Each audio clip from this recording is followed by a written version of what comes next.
You, finding life pretty dull?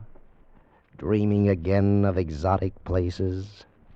Wishing you were somewhere else? We offer you escape.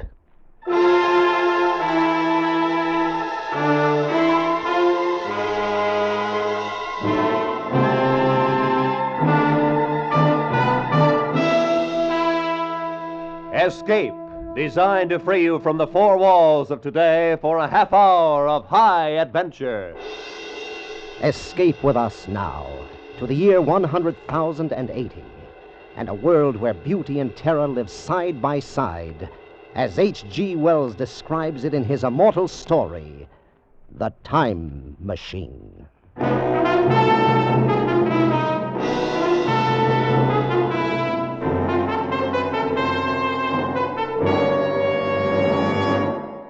Dudley, you must be mad.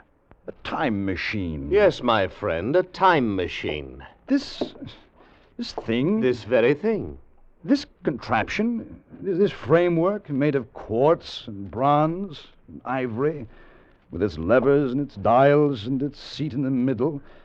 This is the result of 3 years' hard work. I promise you, Fowler, that on this machine a man can go wherever he likes in time. By working these levers, a man can choose his century, his year, his very day. Oh, really, old man. Time is only a kind of space. If we can move about in all the other dimensions of space, why not in time, too? It's impossible. Out of the question. And what of the journeys I've already taken on this little contraption? I'm afraid you've been having a bad dream. You mean I've developed into a liar? Very well. You shall have proof, my friend. How? Just climb on, Fowler. Sit in the seat beside me, face these ivory dials, and I'll take you for a little spin. Well, you mean right now? Right now. Or just, in case this thing should take off like the Flying Red Horse, are there any, Any preparations? No, Fowler, no. You won't need any luggage on this trip, not even a toothbrush. You'll be back here in my laboratory in less than a minute.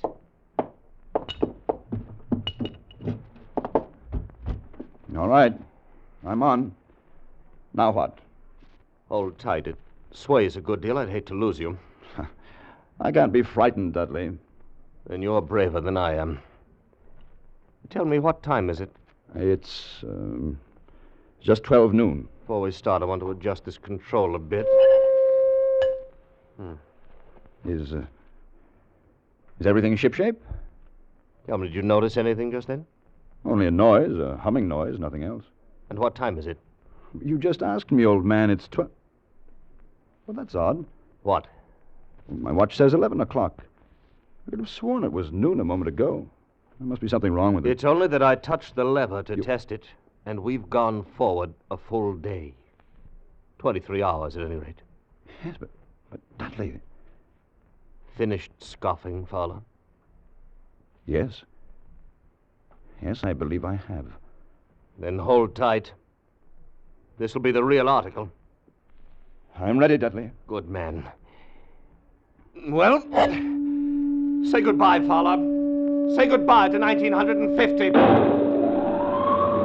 We went off with a shattering jar, with the machine swaying under us. The walls of Dr. Dudley's laboratory suddenly fell away, and night was speeding after day like the flapping of a black wing. I saw the sun hopping across the sky, leaping swiftly across it every second, and every second marking a day. I saw the moon spinning through her quarters like a ball, from new to full, all in the twinkling of an eye. Trees grew and blossomed like puffs of smoke, and then passed away. And all the while we were going faster. Now our pace was a year a second, so that second by second the white snow flashed across the world, and was followed by the bright, brief spring. And still we went on, into the future. How do you feel, Fowler? Very weak, very dizzy. Don't let go, don't fall off. Where are we? How far have we come? We're in 100,050, and 60, and 70. That's enough! Stop it, Dudley! I can't stand anymore! Stop it!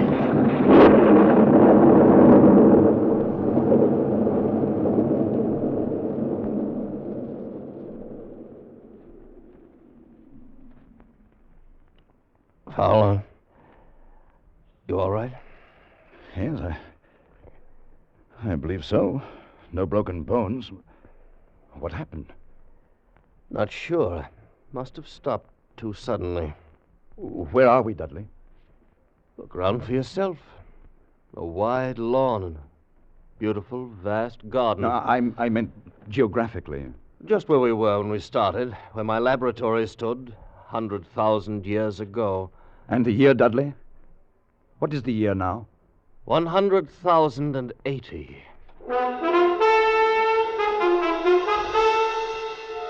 It seemed absolutely incredible.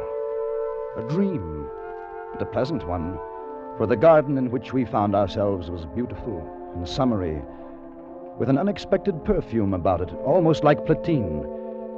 At some distance, we could see a large and imposing building, and everything was quiet and peaceful, but almost too much so.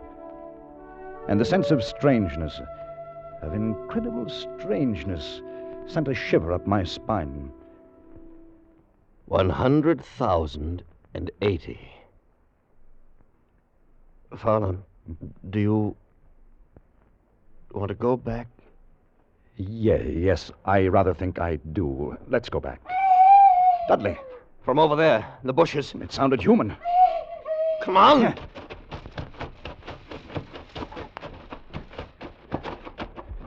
Why, it's a child. Seems to be a very small girl. There's been a beast here of some kind, struggled with her. Look at the marks in her arms. Now, my dear, you'll be all right now. You won't be harmed. Of course, you won't understand English. Motioning us to go with her. Yeah. What about the animal? Did you see it? No, not a glimpse. Too fast for us. Perhaps we'd better go back, Dudley. The girl seems to be all right now. Leave her like this? Yes, I've had enough.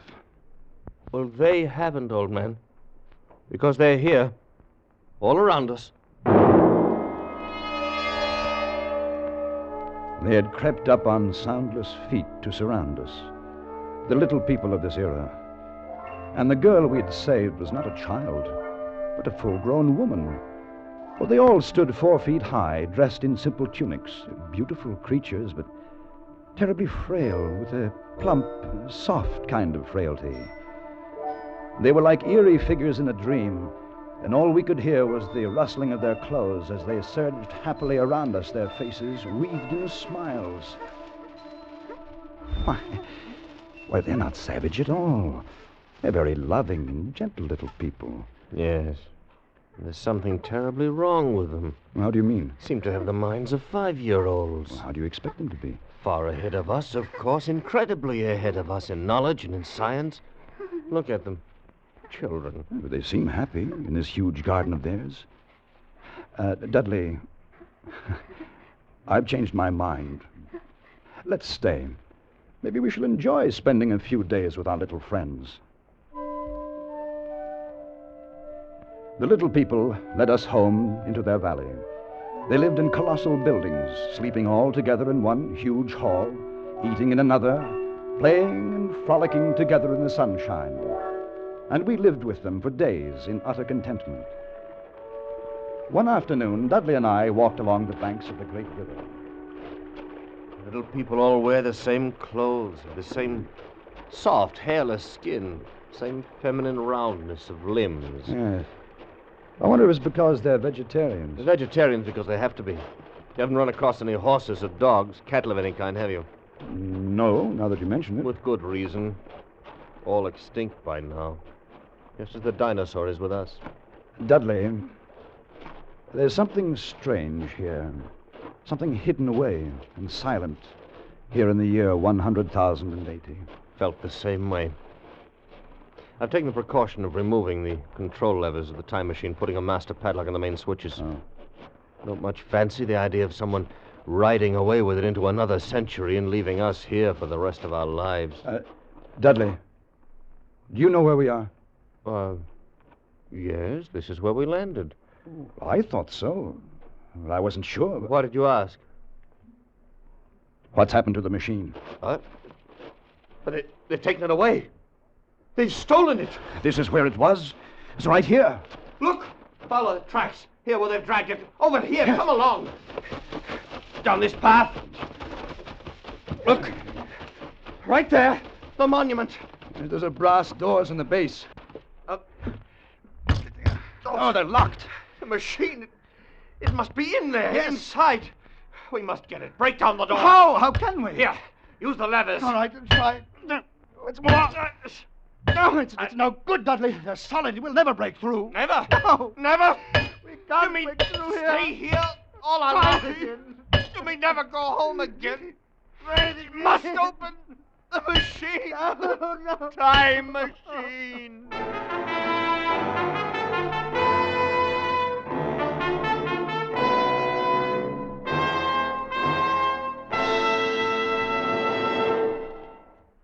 The laughs that Red Skelton and Amos and Andy bring to CBS on Sunday nights are doubled, tripled, and quadrupled because of the friends, relatives, and strange acquaintances they bring with them. Hardly a Sunday night goes by but you meet Shorty, the Kingfish, Sapphire, and a whole host of Amos and Andy funny friends. Red Skelton generously gives time to Willie, Clem, and the rest of his laugh-provoking pals.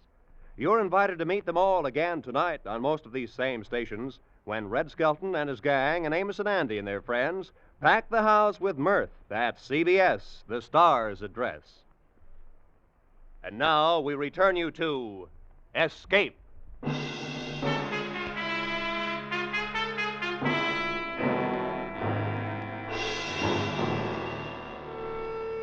We were caught in the year 100,080. The time machine was gone. The brass doors of the monument held. Our retreat was cut off, the thin line by which we could make our way back home, back to our own time and our own people, back to 1950.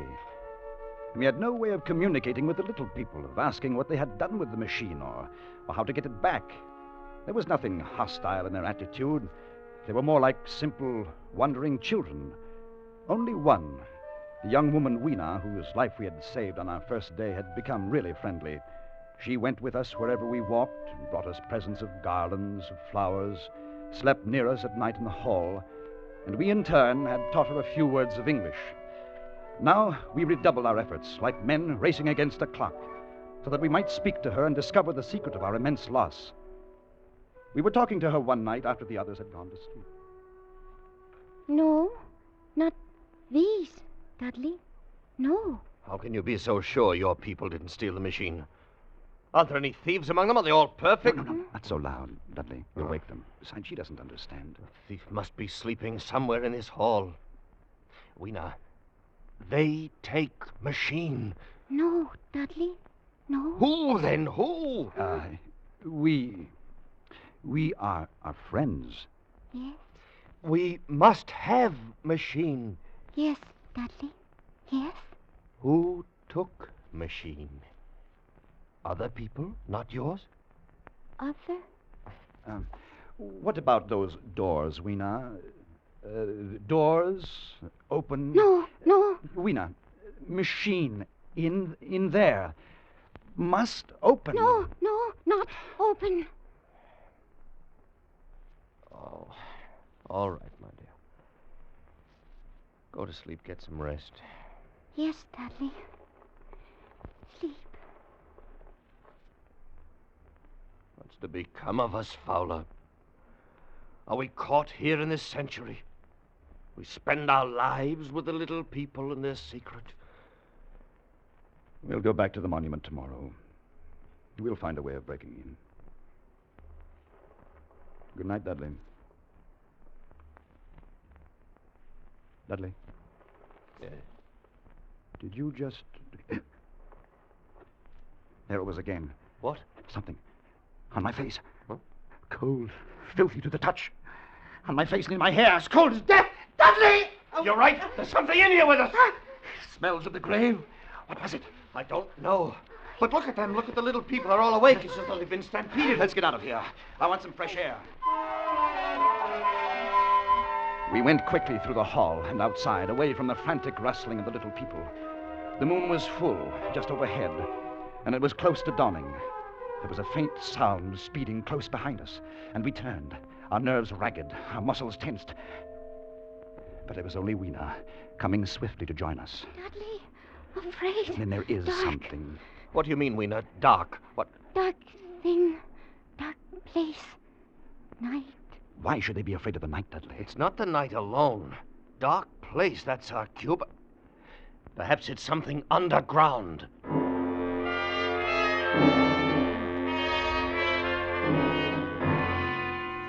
It was another day. We had wandered into a lovely wooded place about a mile from the community. And suddenly Weena screamed. Father! We stopped short. A pair of glaring eyes were fixed upon us. As we stood there, petrified, the thing, a little ape-like figure, rushed across our path and disappeared in a clearing about 30 yards away. What was it? I couldn't see it too well. Seemed to be a dull white with white hair on its head and down its back. It looked like a small ape. It was running on all fours, with its arms held very low. Weena, what was it? Morlocks. Morlocks. Who are the Morlocks? What are they? Weena, tell me. No. Let's go over there and see where it disappeared. Come along, fella. In the clearing, we found a round, well-like opening. Dudley and I leaned over and looked down a deep shaft. A small white creature was retreating down a ladder in the well, like a human spider, its large, bright eyes watching me as it went swiftly down. Then it disappeared in the shaft. Fowler, did you see it? Like an ape. Yes, but also like a man. So there are two species of men in this world. Yes. The little people above the ground and this obscene thing, this bleached monster below. That white look, common to animals that live in the dark. Like huge rats, like worms that are cold to the touch. I know, because they've touched Fowler, me. you can feel the air being sucked down into this shaft. Yes. The earth must be tunneled enormously here under our feet. These monsters must live in the tunnels. I think we know now who stole our time machine. Yes. Then we'll go down and have a look. No, not go. Why not, go. Weena? Morlocks, you never come back. We must have our machine, my dear. And you wait for us here. No. And so we went down, our heels ringing on the small metallic bars that were meant for creatures so much smaller than us. Down we climbed, down, ever in darkness. Down, it seemed, into the center of the earth, into the core of the world. How much longer? Won't know until we reach bottom. Can't be much further. Do you hear that? Like machinery. We're almost there. Well, thank heaven for that. All right, fella, I'm on the bottom. Come along, just a few more steps. Now, give me your hand, fella. Good. Yeah. Good. We're here. He's in the land of the Morlocks. Do you have a match? Yes, here. Seems to be a large vaulted cavern at the end of this passage. What do you suppose they'll do if they catch us? I've no idea. Better take care not to be caught. Another match. That throbbing noise. Probably their ventilating system pumping the air down. There must be thousands upon thousands of these Morlocks living under the earth. We haven't seen any yet, except for our friend who came down ahead of us. Why do you suppose they wanted our time machine? I think they wanted us, not the machine. And we've come to them. We must. It's our only chance. Fowler, if that noise does come from air pumps... Yeah? Why is it so stuffy here, so oppressive? Dudley. That smell. Blood. Light another match. Dudley. Look. Straight ahead. On the white metal table. Set for a meal. Yes.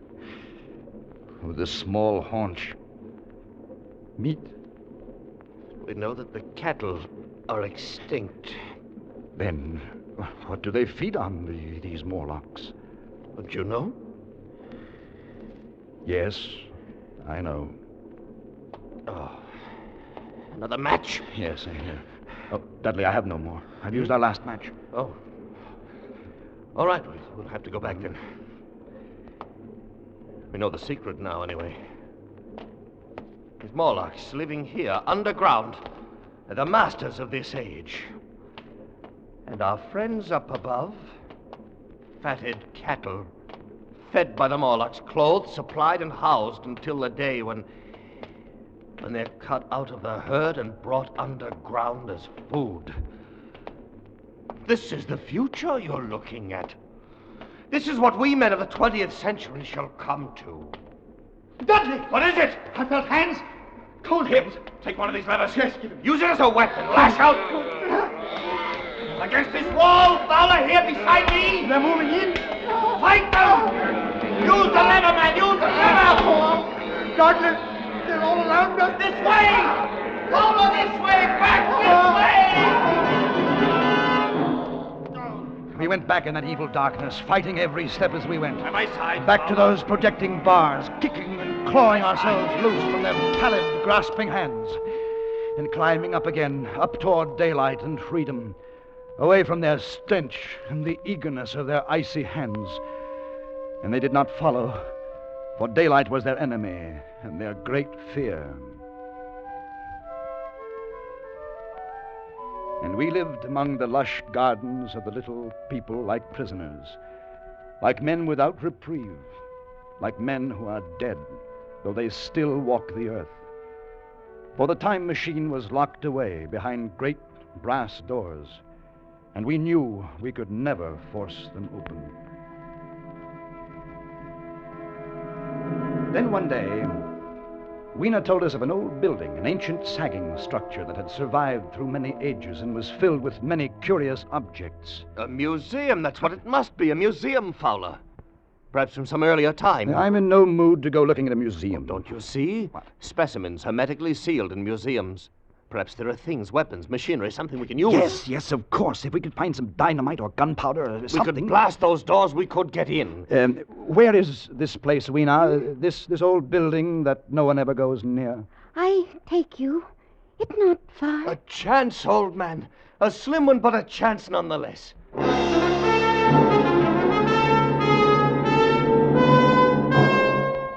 All day we wandered through the great ruined halls. The building had been deserted, unused for perhaps a century. The childlike men of that time had long since ceased to care about anything but their own personal comforts.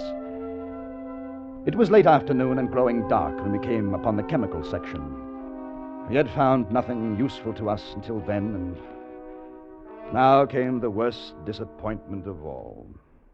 And it's dust. All of it.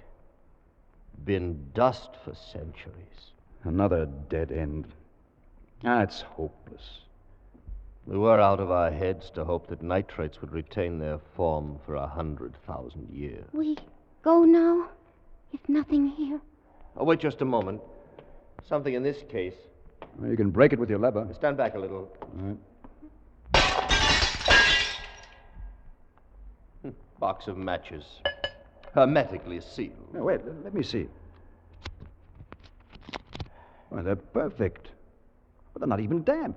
What shall we do with them? Burn down those brass doors? Well, you'd better keep them. You can't tell. Fowler. What? On the floor, you see them? Where? Small, narrow footprints leading away into the darkness at the end of this gallery. Dudley! We'd better go. Pick Queen up and carry her. We'll have to run for it. Now, don't be frightened, my dear. It'll be all right. Go on, run! We came out of the gloom of that place into the deeper gloom of dusk. And suddenly we saw. We were trapped. All around us were the Morlocks. They were there by the thousand, surrounding us, and coming closer in a long, even line of deathly white, their eyes blinking in the half-light, their tiny mouths alive with appetite. Fowler, the matches! I have them. Just like a fire. Here, please, here. Hurry, man, the forest is dry. Hurry, man.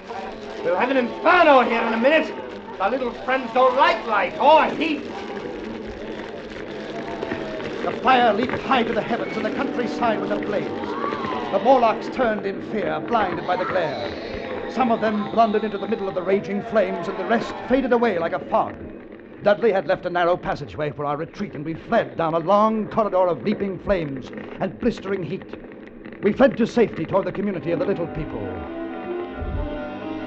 As we ran, we passed the huge monument with its great bronze doors that were locked tight in our time machine. And suddenly, in the glare of the distant fires, we saw something that stopped us short. They're open! Fowler, the doors are open! No, not go in. Dudley, no. It's a trap. They're there waiting for us inside. Waiting or not, we're going in. Dudley, it's suicide. It'll take me 1 minute to screw the levers on again, then I touch them and we're away. All right, I'll try to give you your 1 Good minute. boy. No, go. Not leave me. No, you, my dear, you hold tight around my neck. You're coming home with us. All right, let's go. We're in. Look, the machine, they haven't harmed it. I don't see them yet. Come on now, quickly. The doors, Dudley. They're closed. Get in the seat. I'll be ready in a moment. I waited for the hum that would signal our departure. And there in the darkness, the Morlocks were finally upon us. Cold, persistent fingers swarmed over my body, tugging at me, sucking me away from the machine.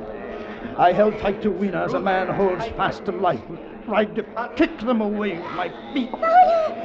Hurry, Dudley, hurry! I see to get these levers quickly or we're done. One more turn and it's in. There, Fowler, we're away, we're gone. Yes, we made it. Are you all right? I'm all right. Good. And Weena? Weena isn't with us. What happened? They tore her from my hands at the last minute. They got her. I tried to save her, but I couldn't. I still have a piece of her tunic here in my fist. Little piece of her tunic, Dudley. Nothing else.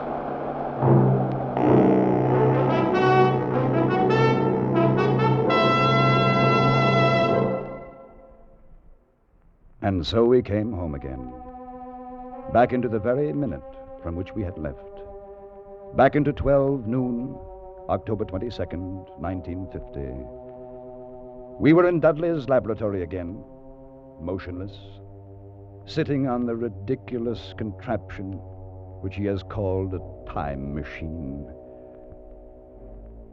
Was it all a dream? Did any of it happen? Could any of it happen? Oh, of course not. How stupid. Then what of this? What of this little piece of thin green silk I hold in my hand?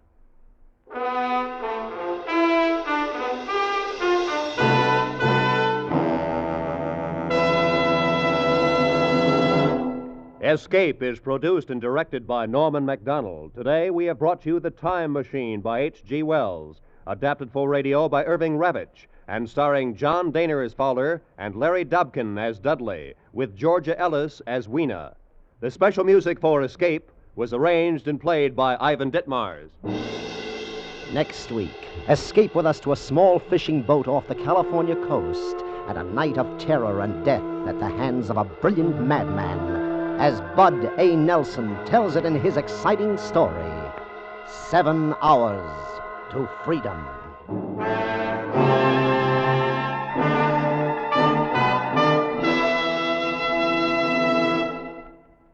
Hollywood star Dick Powell plays Paul Revere and takes Charlie McCarthy with him on his historic ride tonight on CBS. Charlie's flunked his history course, so Bergen has asked Dick Powell to help him out. The historic ride becomes hysteric as Charlie, Bergen, and Dick try to reenact the famous ride. Listen tonight on most of these same CBS stations. Stay tuned now for Make-Believe Town. This is Roy Rowan speaking. This is CBS, the Columbia Broadcasting System.